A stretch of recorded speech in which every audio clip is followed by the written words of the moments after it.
बिस्मिल्लाहिर्रहमानिर्रहीम। तो स्टूडेंट्स, अब हमारे पास क्वेश्चन नंबर 9 है। क्वेश्चन नंबर 8 तक हम लोग कर चुके हैं। 6.10 के तमाम पार्ट्स मैं आपको करवा चुका हूँ। क्वेश्चन नंबर 9 इंपॉर्टेंट पार्ट है। इस तरह का क्वेश्चन आप लोग प्रीवियस भी 2 दफ़ा कर चुके हैं। तो अब आपने इस क्वेश्चन को हार्मोनिक मीन से सॉल्व करना है।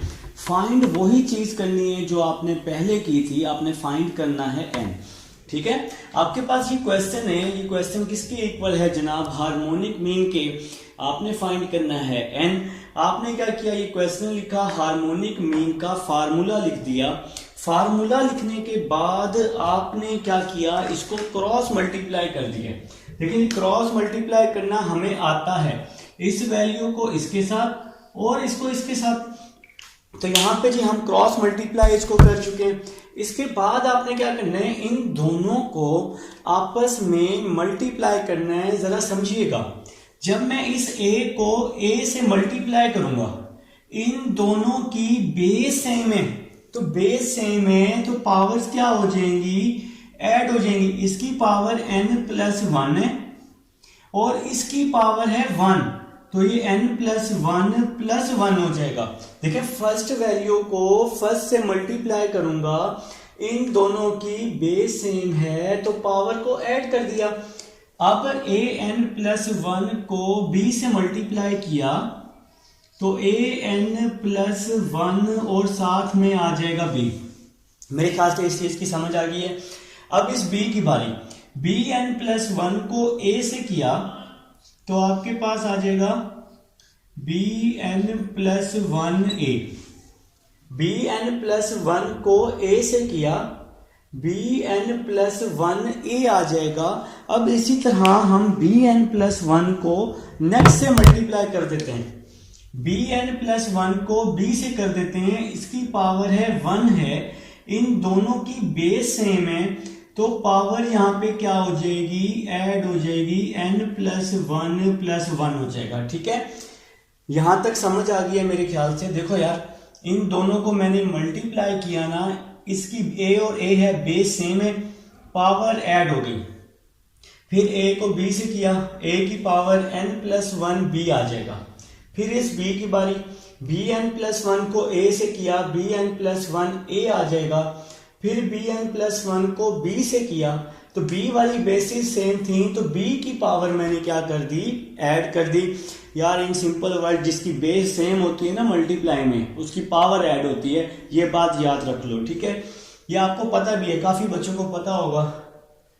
नेक्स्ट चलते हैं, 2ab को an से किया, 2an+1b आ जाएगा, 2an+1।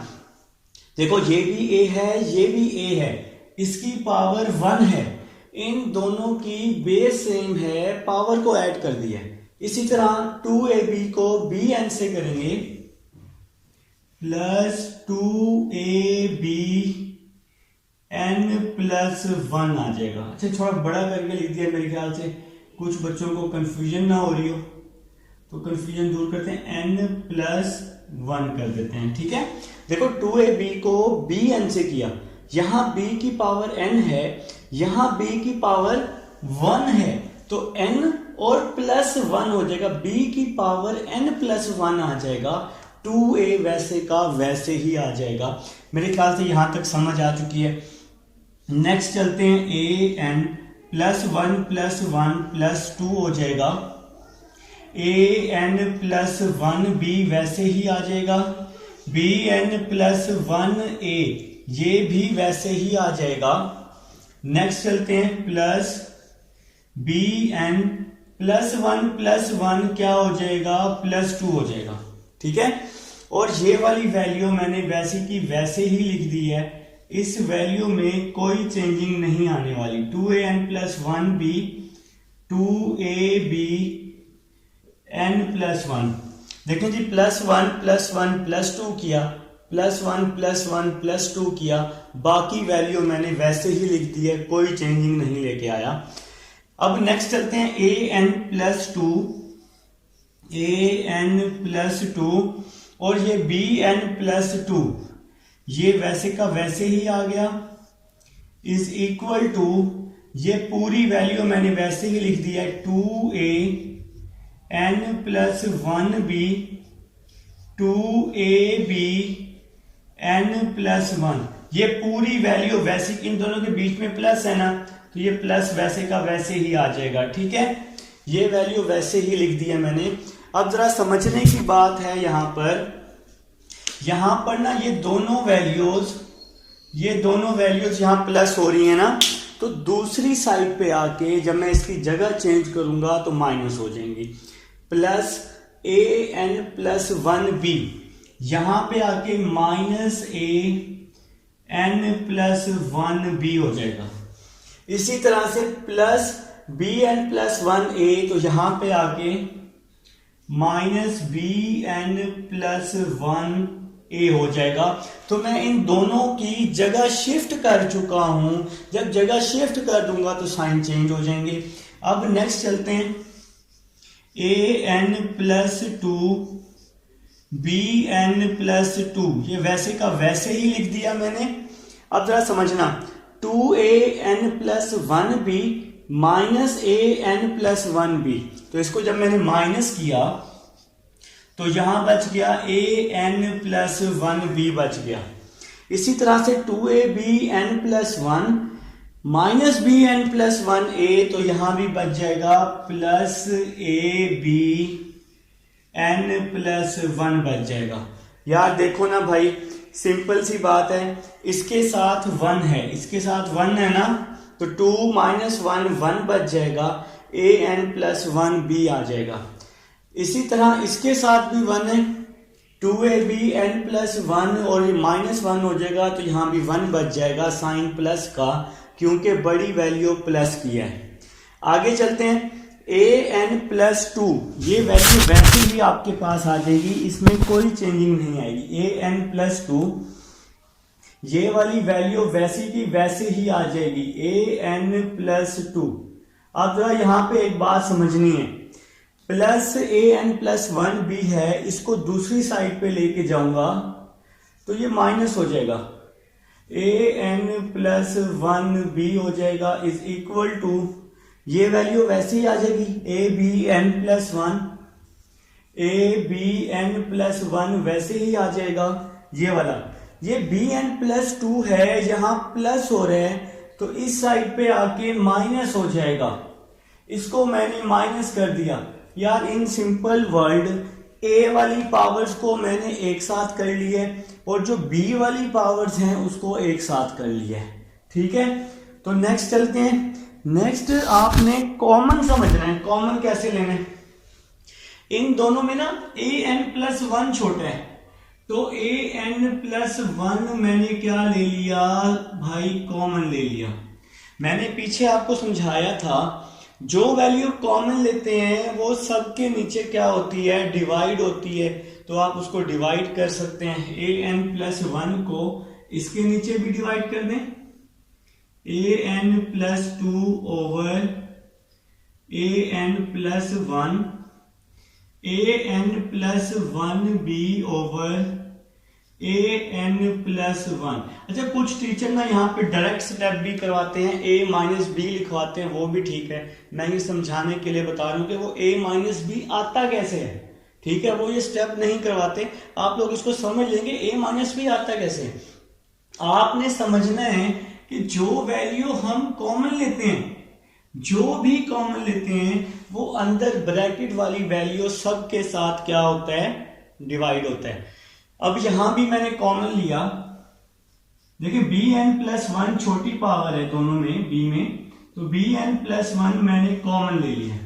तो मैंने जब ये कॉमन लिया तो ये दोनों के नीचे डिवाइड होगा। तो मैंने अभी बताया, जो वैल्यू कॉमन लेते हैं वो सबके नीचे डिवाइड होती है। abn+1 bn+1 -bn+2 bn+1 आ जाएगा। तो मैंने क्या किया, bn+1 इन दोनों में से कॉमन लिया है और इसके साथ दोनों पे डिवाइड कर दिया है। ये बहुत आसान तरीका बता रहा हूं कॉमन लेने का। तो यार देखो ना, 4+2 होता है, आप 2 कॉमन लेते हो, 2+1 बचता है ना। ये 2+1 कैसे बचता है, जब आप 2 कॉमन लेते हो 2 इसके नीचे भी डिवाइड होता है, 2 इसके नीचे भी डिवाइड होता है। जो वैल्यू कॉमन लेते हैं वो सब के नीचे डिवाइड होती है ना यार, फिर आंसर बनता है। इसी तरह मैंने यहां भी ऐसा ही किया, जो वैल्यू हमने कॉमन लेनी है वो अंदर सब के नीचे डिवाइड होके आंसर आता है। तो ये मैंने आपको बता दिया कि ये 2 + 1 आता कैसे है। नेक्स्ट चलते हैं, an+1 वैसे का वैसे ही आ जाएगा, an+2, ये +n है, ऊपर आके -n हो जाएगा, +1 ऊपर आके -1 हो जाएगा। मैंने इन दोनों को ऊपर शिफ्ट किया, an+1 से an+1 कैंसिल हो गया, -b बच गया। इसी तरह यहां भी कुछ ऐसा ही होने वाला है, bn+1 वैसे का वैसे ही आ जाएगा। ये bn+1 से bn+1 कैंसिल हो जाएगा, n+2 -n-1 आ जाएगा। इन दोनों की बेस सेम थी, पावर्स को ऊपर ले गया, +n ऊपर आके -n, +1 ऊपर जाके -1 हो जाएगा। ठीक है, नेक्स्ट चलते हैं, an+1 a-b बच जाएगा। देखो ना यार, 2 स्टेप एक्स्ट्रा तो हो गए, लेकिन हमें समझ आ गई कि ये a-b आता कैसे है। टीचर जिसको डायरेक्ट करवा रहे होते हैं, डायरेक्ट यहां से कॉमन लेके a-b लिख रहे होते हैं, बच्चों को बताते नहीं। तो आप लोग ये चीज अगर कर लें आपको समझ आ जाएगी, आप लोग कॉमन कुछ भी ले सकते हैं। बस एक चीज याद रखनी है, जो वैल्यू कॉमन लेनी है वो नीचे सब के नीचे डिवाइड करनी है। जो भी बाहर कॉमन लेना है, आप कोई भी वैल्यू कॉमन लेना सीख जाएंगे। ठीक है, तो ये देखें, n से n कट गया, +2 -1 1 बच जाएगा। 1 लिखें या ना लिखें कोई मसला नहीं है। यहां पे आ जाएगा bn+1 और यहां भी बच जाएगा a-b बच जाएगा। ठीक है, और ठीक है, देखो कैसे, यहां भी n से n क्या हो गया, कैंसिल हो गया ना, +2 -1 1 बच जाएगा।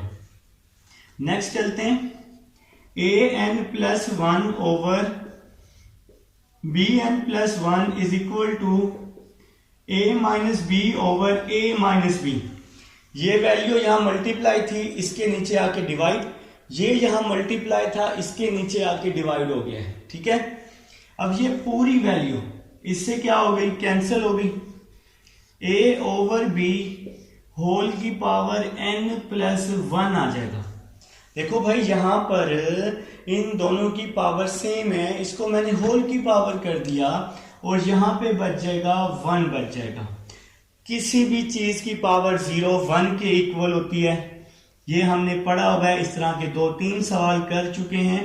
तो मैं इस 1 को लिख सकता हूं a/b की पावर 0, लाख की पावर 0 1, 100 की पावर 0 1, 10 की पावर 0 1, तो a/b की पावर भी 0 1। तो ऐसा इसलिए किया ताकि बेसिस सेम हो जाएं और हम पावर को इक्वल कर सकें। तो n+1 को मैं 0 के इक्वल कर लूंगा, n+1 इज इक्वल टू 0 हो जाएगा, +1 यहां के -1 हो जाएगा, तो आंसर आ जाएगा। मैंने पावर्स को इक्वल किया, n+1 0 +1 वहां जाके -1 हो गया। ये था जी क्वेश्चन नंबर 9 था। उम्मीद है जी आप लोगों को समझ गई है। जहां से समझ ना आए वीडियो को रिवाइज करके देख लेना, इंशाल्लाह समझ आ जाएगी। जी स्टूडेंट्स, अब हमारे पास क्वेश्चन नंबर 10 है। क्वेश्चन नंबर 10 की स्टेटमेंट आप लोग रीड कर लें अपनी अपनी बुक से। कह रहे हैं कि if a² b² and c² are in AP। लिखा है कि if a² b² and c² are in AP। तो आपने शो करना है, आपने क्या शो करना है, a+b c+a and b+c are in HP, कि ये वैल्यू आपके पास कहाँ होनी चाहिए, HP में होनी चाहिए। ठीक है, तो ये भाई सिंपल क्वेश्चन है। हम लोग पहले भी इस तरह का क्वेश्चन 6.4 में कर चुके हैं, लास्ट क्वेश्चन था 6.4 का। अब ये क्वेश्चन नंबर 10 है हमारे पास 6.10 का। जरा इसको समझते हैं। सबसे पहली स्टेटमेंट आप लोग देखेंगे, उसने लिखा हुआ है कि a² b² c², a² b² c², ये कहाँ है जी, AP में है। ये वैल्यू आपके पास कहाँ पर मौजूद है, AP में। देखें जी, आपके पास गिवन है, आपके पास क्या गिवन है जी, a² b² c² कहाँ पे है, ए स्क्वायर बी स्क्वायर सी स्क्वायर, ये कहाँ मौजूद है जनाब? एपी में मौजूद है। कहाँ मौजूद है? एपी में मौजूद है। तो एपी में जो कॉमन डिफरेंस होता है वो हम कैसे फाइंड करते हैं? सेकंड को फर्स्ट में से माइनस करते हैं। सेकंड को फर्स्ट में से माइनस करते हैं। सेकंड को फर्स्ट में से माइनस करते हैं। आप लोगों को इस चीज का पता है, लेकिन आगे वाली वैल्यू को पीछे वाली वैल्यू से माइनस करते हैं। इसको हम बोलते हैं कॉमन डिफरेंस। एपी में कॉमन डिफरेंस, सेकंड को फर्स्ट में से माइनस, सेकंड को फर्स्ट में से माइनस कर देते हैं। B square minus a square, इसको हम लिख सकते हैं b minus a b plus a. इसी तरह c square minus b square को आप लोग लिख सकते हैं c minus B C plus b. ठीक है भाई, अगर आप यहां से b माइनस ए की वैल्यू निकालना चाहें, b माइनस ए की, तो ये b प्लस ए यहां मल्टीप्लाई हो रहा है, c minus B C plus B over b plus a. इसको मैंने नाम दे दिया इक्वेशन 1 का। आगे जाके मैं आपको बताऊंगा कि यहां पर मैंने b माइनस ए की वैल्यू क्यों फाइंड की है। काफी बच्चों को पता होगा, कुछ बच्चे जानते भी हैं कि भाई हमने इसको इसलिए फाइंड किया कि आगे हम इसको पुट करेंगे। ठीक है, अब देखिए इसकी नेक्स्ट स्टेटमेंट है, वो कह रहा है कि आप लोग शो करना है, आप लोगों ने शो करना है a plus B C plus ए और b प्लस सी, ये कहां पर है? HP में है। ये वैल्यू आपने शो करनी है। देखिए ना, सेकंड कंडीशन है आपके पास। सेकंड कंडीशन वो कह रहा है कि आपने शो करके दे देना है a प्लस बी। देखिए जी, आपके पास सेकंड कंडीशन है, सेकंड कंडीशन जो कि आपने प्रूव करनी है। आपने प्रूव करना है कि a plus B C plus ए और b plus c, a plus B C plus a b plus c, ये कहां मौजूद है जनाब? ये मौजूद है HP में। ये वैल्यू कहां मौजूद है? HP में मौजूद है। तो अब आपने क्या करना है? इसको प्रूव करना है कि ये HP में है। देखिए, आप लोगों को पता है कि HP का तो कोई फार्मूला ही नहीं होता, तो हम इसको क्या करेंगे? AP में लेके जाएंगे और फिर इसको प्रूव कर देंगे। प्रूव आपको पता है कि AP में कॉमन डिफरेंस सेम होता है। अब हम इसका कॉमन डिफरेंस सेम करेंगे। अगर कॉमन डिफरेंस सेम आ गया तो ये प्रूव हो जाएगा। ठीक है, स्टार्ट करते हैं, देखिए जरा कैसे होगा। देखिए ये वैल्यू HP में है, तो मैं इसको ले जाता हूं किसमें? AP में। तो इसको मैं डिवाइड में, आप लोगों को पता है कि HP को AP में लेके जाने के लिए हम लोग डिवाइड कर दिया करते हैं, रेसिप्रोकल कर दिया करते हैं, तो वो वैल्यू कहां चली जाती है? AP में चली जाती है। तो वो पूरी की पूरी वैल्यू जनाब AP में चली गई। हम इस पूरी वैल्यू को AP में लेके जा चुके हैं। अब आप लोगों ने सिंपल एक चीज करनी है कि इसका कॉमन डिफरेंस, देखिए ना, अब हम इसको AP में लेके जा चुके हैं। तो AP में लेके जाने के लिए आपको कॉमन डिफरेंस निकालना पड़ेगा। तो कॉमन डिफरेंस जरूरी है भाई, तभी प्रूव होगा ना, ऐसे तो प्रूव नहीं हो सकता। तो प्रूव तो हमने करना ही है। तो प्रूव करने के लिए कॉमन डिफरेंस को सेम करना पड़ेगा। लेकिन कॉमन डिफरेंस निकालते हैं सेकंड को फर्स्ट में से माइनस करके, 1 over c plus a minus 1 over a plus b is equal to, second को फर्स्ट में से माइनस किया, यहां भी सेकंड को फर्स्ट में से माइनस किया, तो 1 ओवर बी प्लस सी माइनस 1 ओवर सी प्लस ए। हम कोशिश करेंगे कि इसका कॉमन डिफरेंस सेम है, और यार आगे वाली वैल्यू को पीछे वाली वैल्यू से माइनस करते हैं। ठीक है, तो जितने भी पॉसिबल कॉमन डिफरेंस बन रहे थे वो हमने इसके निकाल लिए। अब हम ना इसका एलसीएम ले लेंगे। एलसीएम लेना आप लोगों को आता है, नीचे वाली वैल्यूज को मल्टीप्लाई करते होते हैं, सी प्लस ए प्लस बी, तो नीचे वाली वैल्यूज को मल्टीप्लाई करते होते हैं और बाकी वैल्यूज को क्रॉस मल्टीप्लाई। तो ये मैंने आप लोगों को सिखाया हुआ है। एलसीएम लेने का सबसे आसान तरीका यही है। तो a plus b minus c plus a आ जाएगा। तो यहाँ पे हम इसका एलसीएम ले चुके हैं, यहाँ भी इसका एलसीएम ले लेंगे। नीचे वाली वैल्यूज को मल्टीप्लाई कर देंगे, b प्लस सी प्लस ए, बाकी वैल्यूज को क्रॉस मल्टीप्लाई कर देंगे, c plus a minus b plus सी आ जाएगा। तो यहां पे हमने इसका एलसीएम लिया है, ठीक है। अब हम इसकी ब्रैकेट ओपन कर देते हैं, a प्लस बी, माइनस अंदर जाएगा तो इसके साइन चेंज हो जाएंगे, डिवाइड वाली वैल्यू वैसी की वैसे ही आ जाएगी, c plus a plus B. इसी तरह इसके भी ब्रैकेट ओपन कर लेते हैं, c plus a minus B minus सी, और डिवाइड वाली वैल्यू वैसी की वैसे ही आ जाएगी। इसका भी जब माइनस अंदर जाएगा तो इसके साइन को क्या कर देगा जनाब, चेंज कर देगा। लेकिन यहाँ पर अब आप लोगों को पता है, आप लोग बड़े खुश हो जाया करते हैं कि जब माइनस और प्लस आता है तो वो आपस में क्या हो जाते हैं, कैंसल आउट हो जाते हैं ना। तो देखिए यहाँ पे कैंसिल हो रहा है, क्या कैंसिल हो रहा है, प्लस ए से माइनस ए कैंसिल हो रहा है। इसी तरह यहाँ पर प्लस सी से माइनस सी कैंसिल हो रहा है। तो यहाँ पे हम लोग वैल्यू को कैंसल आउट कर चुके हैं। तो आपके पास यहाँ पे बच जाएगा b minus c over c plus a plus b, और यहाँ पे आपके पास बच जाएगा a minus b over b plus c और c प्लस ए। देखें जी अब हम लोग यहाँ पर इसको सेम कर चुके हैं। देखिए क्वेश्चन नंबर 10 था, मैं आपको स्टेटमेंट एक बार बता देता हूँ। आप लोगों ने क्या करना था, इसका कॉमन डिफरेंस सेम करना था। तो कॉमन डिफरेंस हम लोग यहाँ सेम करने की एक कोशिश कर रहे हैं। आप लोगों को उम्मीद है यहाँ तक समझ आ चुकी है। नेक्स्ट देखिएगा जी, b minus c over c plus ए और a प्लस बी, ये वैल्यू आपके पास सेम टू सेम आ जाएगी। इस वैल्यू में कोई भी चेंजिंग नहीं आएगी। अच्छा यहाँ पे ना एक और काम भी हो सकता है, यहाँ पे एक ऐसी खास वैल्यू है जो कट रही, हमारा काम थोड़ा सा शॉर्ट हो जाएगा।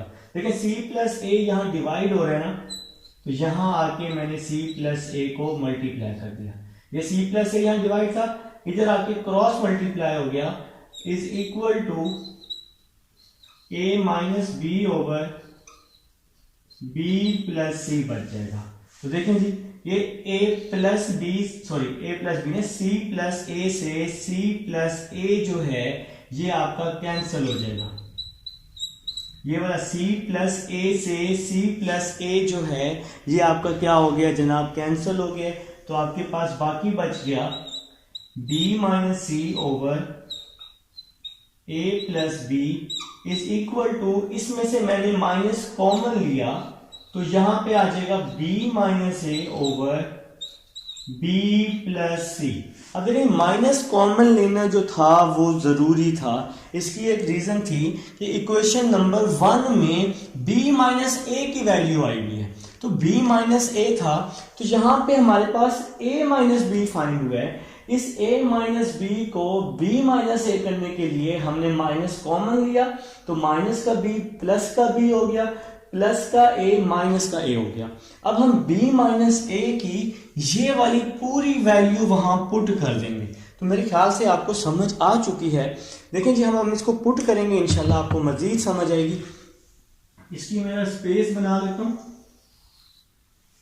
देखिए b minus c over a plus B, ये वैसे का वैसे ही आ जाएगा, इसमें कोई चेंजिंग नहीं आएगी। b minus c over a plus B, ये वैसे का वैसे ही आ जाएगा, ये वाली left side is equal to ये वाला माइनस वैसे का वैसे ही आ जाएगा। ये जो b माइनस a है इसकी वैल्यू पुट कर देते हैं। तो b माइनस a की ये इक्वेशन 1 में c minus B, c plus B, तो ये c minus B, c plus B over c minus B, c plus B over b plus A over b plus ए, और ये होल का over B plus सी। तो यहां पे मैंने क्या किया है, एक सिंपल सा काम किया है। वो काम क्या था, b माइनस ए की वैल्यू पुट कर दी जो मैंने इक्वेशन 1 से फाइंड की थी। ठीक है, अब नेक्स्ट स्टेप, इन दोनों को आपस में मैं मल्टीप्लाई कर दूंगा। देखें जी, ये वाला b माइनस सी और a प्लस बी ये वैसे का वैसे ही बच जाएगा, इसमें कोई भी चेंजिंग नहीं आएगी। b माइनस सी और a प्लस बी ये वैसे का वैसे ही बच जाएगा, a प्लस बी वैसे का वैसे ही बच जाएगा। ये वाला जो माइनस हमने कॉमन लिया था b माइनस ए करने के लिए, ताकि वो b माइनस ए की वैल्यू पुट कर सकूं। तो ये b माइनस ए की वैल्यू पुट की है और नीचे वाला b प्लस सी वैसे ही आया था।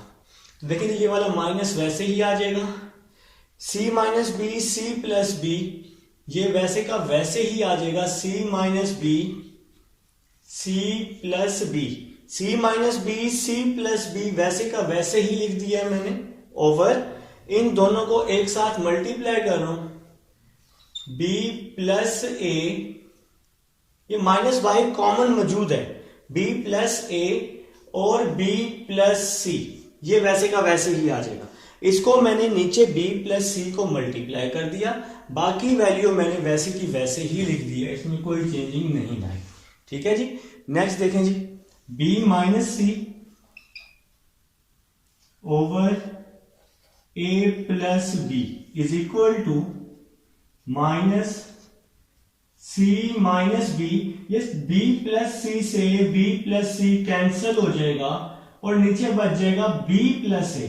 अब इस b प्लस ए को ना a प्लस बी भी लिख सकते हैं, चाहे b प्लस ए लिखे, b प्लस ए को आप a प्लस बी भी लिख सकते हैं, ये दोनों आपस में कैंसिल हो गए हैं। ठीक है, अब देखें जी, b minus c over a plus b is equal to, इस माइनस को अंदर मल्टीप्लाई किया, माइनस को माइनस बी से किया तो प्लस बी आ जाएगा, माइनस को प्लस सी से किया तो माइनस सी आ जाएगा, डिवाइड में a प्लस बी हो गया। और भाई ये तो कॉमन डिफरेंस सेम आ गया, तो यही तो हमारा मेन काम था।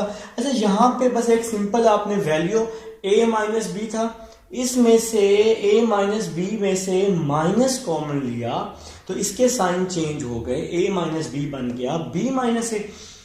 b माइनस ए इसलिए बनाया ताकि ये b माइनस ए की ये वाली वैल्यू पुट कर सकूं जो मैंने इक्वेशन 1 बनाई। तो b माइनस ए की वैल्यू बनाई, इस b प्लस ए को मैं नीचे ले गया जी, ये नीचे आ गया, ये दोनों आपस में कट गई तो ये वैल्यू बच गई, माइनस को अंदर मल्टीप्लाई किया तो b माइनस सी, हिंस प्रूफ हो गया जी, ये जो प्रूफ हो गया हिंस प्रूफ। तो भाई आप लोगों ने इसका कॉमन डिफरेंस सेम करना था, तो इसका कॉमन डिफरेंस आप लोग सेम कर चुके हैं। आप लिख सकते हैं हिंस प्रूफ, इसके बाद लिख लें hence proof a plus B C plus a and b plus c are in HP। तो HP में आ चुका है जी आपके पास कॉमन डिफरेंस सेम आ चुका है। ये था जी क्वेश्चन नंबर 10 था। क्वेश्चन नंबर 10 आपका इंपॉर्टेंट क्वेश्चन है जी। मैं आपको बताता हूँ कि ये क्वेश्चन किस किस बोर्ड में आया। तो ये भाई आपके पास भावलपुर बोर्ड में आ चुका है, मुल्तान बोर्ड में और डीजी खां बोर्ड में ये रिपीट हो चुका है। तो क्वेश्चन नंबर 10 अब हम कर चुके हैं। अब हम चलेंगे अपने नेक्स्ट क्वेश्चन, क्वेश्चन नंबर 11 की तरफ। जी स्टूडेंट्स, अब हमारे पास क्वेश्चन नंबर 11 है। 11 की स्टेटमेंट देखते हैं। वो कह रहे हैं कि the sum of first and fifth term of harmonic sequence is 4/7 and its first term is 1/2। कह रहा है फाइंड द सीक्वेंस। आपने सीक्वेंस फाइंड करना है। सीक्वेंस फाइंड करने के लिए आपको दो चीजें चाहिए होती हैं, एक चाहिए होता है A1 और एक D चाहिए होता है। तो स्टार्ट लेते हैं जी। क्वेश्चन नंबर 11 आपके पास है। क्वेश्चन नंबर 11 है जी, बिस्मिल्लाह करते हैं ताकि इसको हम कंप्लीट कर सकें।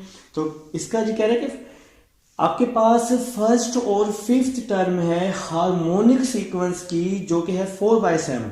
देखें आप लोग हेडिंग लगाएंगे इन HP, ये आपके पास HP में है ना, तो ये आप लोग लिखेंगे इन HP। तो HP में क्या है जी कि फर्स्ट और फिफ्थ टर्म, सबसे पहले उसने हमें लिखा हुआ है फर्स्ट और फिफ्थ टर्म 4/7 है और फर्स्ट टर्म 1/2 है।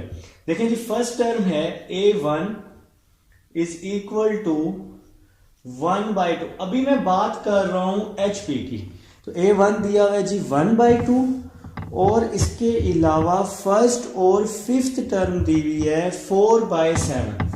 देखिए first a1 plus a5, first और फिफ्थ टर्म है 4/7। ये कहां पर है जी, HP में है। तो वो कह रहे हैं कि सीक्वेंस फाइंड करें, तो सीक्वेंस फाइंड करना है हमने। a1 दिया हुआ है 1/2, ये आपके पास क्वेश्चन में डाटा गिवन है। तो a1 1/2, a1 की जगह आ गया 1/2 plus a5 is equal to 4/7। a5 is equal to 4/7 minus 1/2 आ जाएगा। a5 इज इक्वल टू, इसका मैं अब एलसीएम ले रहा हूं, नीचे वाली वैल्यूज को मल्टीप्लाई, 7 2 14, बाकी वैल्यूज को क्रॉस मल्टीप्लाई, 2 4 8, 7 1 7। तो a5 आ जाएगा 8 माइनस 7 1/14। ये बात हुई है HP की। बात किस चीज की हुई है जनाब, HP की बात हुई है। अगर हम इसको AP में ले जाएं, क्योंकि AP में लेके जाना पड़ेगा, HP का तो कोई फार्मूला ही नहीं होता ना, तो आप लोग यहाँ हेडिंग लिखेंगे इन AP, हेडिंग डाल देंगे जी AP में क्या होगा, वैल्यू को रेसिप्रोकल कर देंगे। तो 1/2 है तो 2 हो जाएगा, a1 इज इक्वल टू 2, और 1/14 है तो 14 हो जाएगा। ठीक है, तो देखिए जी, हमें चाहिए सीक्वेंस फाइंड करने के लिए दो वैल्यूज चाहिए। सीक्वेंस फाइंड करने के लिए दो वैल्यूज, एक a1 चाहिए और दूसरा d चाहिए। a5 किसके इक्वल होता है, a1 plus 4d is equal to 14। पता है ना कि a5 a1 प्लस 4d कैसे आया, और यारा AP वाले फार्मूले से, फार्मूला था ना an is equal to a1 n minus 1d। तो n की जगह 5, a1 n की जगह 5, a5 is equal to a1 plus 4d आ जाएगा। तो ये a5 की वैल्यू पुट की, a1 plus 4d is equal to 14। तो यहां से हम इस तरह से वैल्यूज निकालते हैं। चैप्टर 6 का भाई एंड हो गया ना यार, ये तो आना चाहिए। तो देखो जी, a1 किसके इक्वल है, 2 के, a1 की जगह 2 आ गया, plus 4d is equal to 14 आ जाएगा। ये प्लस 2 है तो दूसरी साइड पे जाके क्या हो जाएगा, -2 हो जाएगा। ठीक है, नेक्स्ट चलते हैं। तो 4d आ जाएगा जी, 4d is equal to 14 minus 12, 4d is equal to 14 minus 2 है जी, तो क्या हो जाएगा 12। d इज इक्वल टू 12/4, तो ये 4 यहाँ मल्टीप्लाई था, यहाँ divide, 4 1s are 4, 4 3s are 12। चलें जी, d आ चुका है जनाब। तो आपके पास d आ चुका है, आपने सीक्वेंस फाइंड करना था। तो सीक्वेंस फाइंड करने के लिए आपको एक सिंपल सा फार्मूला मैंने बताया है, हर एक्सरसाइज में बताया जी, सीक्वेंस फाइंड करने का फार्मूला। देखें जी, फर्स्ट वैल्यू a1, फिर a1 प्लस d, फिर a1 प्लस 2d, फिर a1 प्लस 3d, फिर अप टू सो ऑन। ये सीक्वेंस फाइंड करने का आपके पास क्या होता है, फार्मूला होता है। इसके साथ देखें ना, अप टू सो ऑन तो आपको लिखना ही पड़ेगा ना। ये आपके पास वैल्यू चल रही है और ये वैल्यू कहां पर है, AP में। ये वैल्यू कहां पर है, आपके पास AP में है। तो ये सीक्वेंस फाइंड करने का फार्मूला होता है। तो हम पुट कर रहे हैं a1 इज इक्वल टू 2, हम लोग क्या पुट कर रहे हैं, a1 इज इक्वल टू 2, और d पुट कर रहे हैं हम लोग 3। d क्या पुट कर रहे हैं, 3 पुट कर रहे हैं। तो a1 की जगह मैंने 2 पुट किया, a1 की जगह 2 आ गया, a1 की जगह 2 प्लस d की जगह 3 आ जाएगा, a1 की जगह 2 प्लस 2 d की जगह 3 आ जाएगा। तो यहाँ पे वैल्यूज पुट कर रहे हैं। इसी तरह से आगे भी a1 की जगह 2 प्लस 3 d की जगह 3 आ जाएगा। तो जहां पे A1 है वहां पे 2 पुट कर देंगे और जहां D है वहां 3 पुट कर देंगे। ये आपका सीक्वेंस है अप टू सो ऑन आपको लाजमी डालना पड़ेगा, ठीक है। Next 2 + 3 5, 2 3 6 + 2 8, 3 3 9 + 2 11 up to so on in AP। तो ये आपके पास सीक्वेंस आ चुका है। क्वेश्चन नंबर 11 कंप्लीट हो चुका है। उम्मीद है जी आपको समझ आ गई है। अब हम चलेंगे अपना टाइम वेस्ट किए बगैर क्वेश्चन नंबर 12 की तरफ। लेकिन एक और चीज भी है, देखिए आपने AP में इसको लाजमी कन्वर्ट करना है। देखिए ना, ये क्वेश्चन था फाइंड द सीक्वेंस, लेकिन क्वेश्चन तो आपका HP में है, तो इसको देखिए क्वेश्चन का आंसर AP में आया है, तो आपको इसको HP में कन्वर्ट करना है, HP में, ठीक है। तो HP में लेके जाने के लिए आपको इसको रेसिप्रोकल करना पड़ेगा। 1/2, 1/5, 1/8, 1/11 up to so on in HP। क्योंकि क्वेश्चन HP में था ना, तो इसको HP में लेके जाना पड़ेगा आप लोगों को। ये था जी क्वेश्चन नंबर 11 था जी। तो उम्मीद है जी आप लोगों को समझ आई है। क्वेश्चन नंबर 12 की तरफ चलते हैं। क्वेश्चन नंबर 12 सिंपल क्वेश्चन है, शॉर्ट क्वेश्चन है थोड़ा सा। तो क्वेश्चन नंबर 12 को करते हैं जी। आप सब लोग बेशक थोड़ा सा स्किप करके क्वेश्चन नंबर 12 की तरफ आ जाओ, ठीक है। वीडियो को अगर आप लोग चाहें तो थोड़ा सा स्किप कर सकते हैं। तो क्वेश्चन नंबर 12 जहाँ से शुरू हो रहा है वहाँ पे आप लोग आ जाएंगे, तो आपको क्वेश्चन नंबर 12 करने में आसानी हो जाएगी। देखिए जी क्वेश्चन नंबर 12 लिखते हैं, फटाफट लिखते हैं जी। क्वेश्चन नंबर 12, क्वेश्चन नंबर 12 है जी, कह रहे हैं if AG and H are arithmetic, geometric and harmonic mean between A and B। तो वो कह रहा है कि मुझे प्रूव करके दे दो। जनाब को प्रूव करके देना है आप लोगों ने। G² = AH, आपने ये वैल्यू प्रूव करनी है। उसने लिखा हुआ है कि जी आपने इसको प्रूव करना है। क्वेश्चन नंबर 12 को प्रूव दैट G² = AH। वो हमें कह रहा है कि ज्योमेट्रिक मीन, अरिथमेटिक मीन और हार्मोनिक मीन ये बिटवीन है A और B के। तो अरिथमेटिक मीन का फार्मूला देख लेते हैं। लिख लेंगे जी एज वी नो डैट, जैसा कि आप लोग जानते हैं। अब तो भाई जानते ही है ना, चैप्टर 6 तो एंडिंग पे है। तो पहले ज्योमेट्रिक मीन लिख लेते हैं। ज्योमेट्रिक मीन का क्या फार्मूला होता है? AB का under root plus minus AB का अंडर रूट। देखें ज्योमेट्रिक मीन का स्केयर है, तो अगर मैं इस ज्योमेट्रिक मीन का स्केयर ले लूं दोनों साइड पे, प्लस माइनस AB का अंडर रूट, तो मैंने इसका दोनों साइड्स पे स्केयर लिया, G², तो स्केयर से स्केयर रूट कट जाएगा, सिंपल AB बच जाएगा। इसको मैं नाम दे देता हूं इक्वेशन 1 का। तो पहले ज्योमेट्रिक मीन निकाल लेते हैं, फिर अरिथमेटिक मीन निकाल लेते हैं। तो अरिथमेटिक मीन आप लोगों को पता है जी, अरिथमेटिक मीन किसके इक्वल होते हैं? A + B/2। मेरे ख्याल से यही आप लोगों को आता होगा, यही फार्मूला आसान है। तो अरिथमेटिक मीन A + B/2, इसको नाम दे देते हैं इक्वेशन 2 का। इसके बाद इस क्वेश्चन में जिक्र है जनाब हार्मोनिक मीन का। तो हार्मोनिक मीन का फार्मूला हमें आता है 2AB/A + B। तो ये फार्मूला हो गया जी हार्मोनिक मीन का। आप लोगों ने इसको प्रूव करना है, मतलब इसकी साइड्स को प्रूव करना है, ठीक है। तो देखें आपके पास है ना G² = AH। अब आप लोग एक काम करेंगे, G², तो G² का क्या आंसर आया है? AB। तो G² का आंसर पुट कर देंगे AB। A का मतलब है अरिथमेटिक मीन, तो अरिथमेटिक मीन का आंसर आया है A + B/2। इसके बाद हार्मोनिक मीन, हार्मोनिक मीन का आंसर आया है हमारे पास 2AB/A + B। तो ये जो आंसर्स आए थे वो सारे आंसर्स आप लोगों ने क्या कर दिए हैं?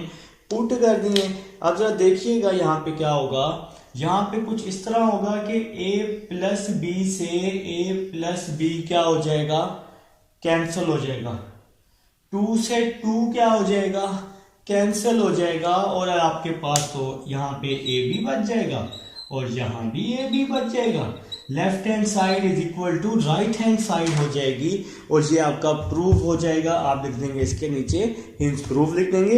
ये था जी आपके पास क्वेश्चन नंबर 12 था।